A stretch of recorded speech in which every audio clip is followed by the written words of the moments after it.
ថ្ងៃនឹងគឺយើងមកទូស្នាដំណាំបងប្រុសខ្ញុំគាត់នៅស្នាពតប្រាគឺយើងហៅថាផ្សារចំណោក្រុងផ្ទះរបស់គាត់គឺពោពេញទៅដោយដំណាំធម្មជាតិជាច្រើន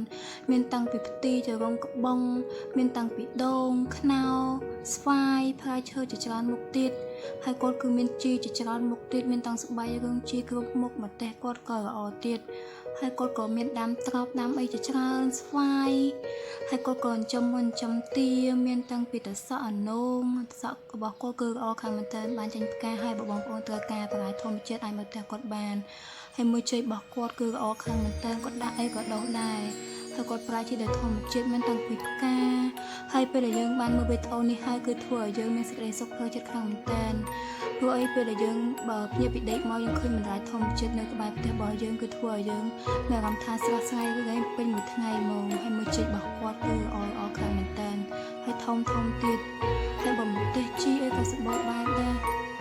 មានតាំងពីទីមានតាំងពីអីច្រើនមកខាងមែនតើហើយគាត់ក៏បានបងតែបណ្ដោះខ្ទឹមយើងមើលទៅគឺធ្វើឲ្យយើងរីករាយខាងមែនតើហើយយើងមើលទៅសេចក្តីសុខផ្លូវចិត្តរបស់យើងមើលទៅវាធ្វើឲ្យយើងមានសេចក្តីសុខមានសុភមង្គលខាងមែនតើមើលទៅសក់របស់គាត់គឺអរណាស់ជុំវិញផ្ទះរបស់គាត់គឺពោពេញទៅដោយធម្មជាតិខាងមែនតើហើយនេះយើងក៏មកផ្ទះរបស់យើងហើយយើងជីបំតិចក៏ដល់ផ្ទះរបស់យើងដែរពួកឯងចិត្តគ្នាដែរហើយយើងមើលតាមផ្លូវក៏ស្រួលដែរដោយសារអីឥឡូវនេះនៅភូមិស្រុកខ្ញុំគឺគេអភិវឌ្ឍខាងមែនតើមានតាំងពីអភិបាលផ្លូវថ្នល់ផ្លូវកស៊ូហើយខាងខ្ញុំក៏គេមិនទាន់បានធ្វើស្រែដែរពួកឯងអាស្រ័យនឹងទឹកអត់ទាន់មានទឹកទេខែ7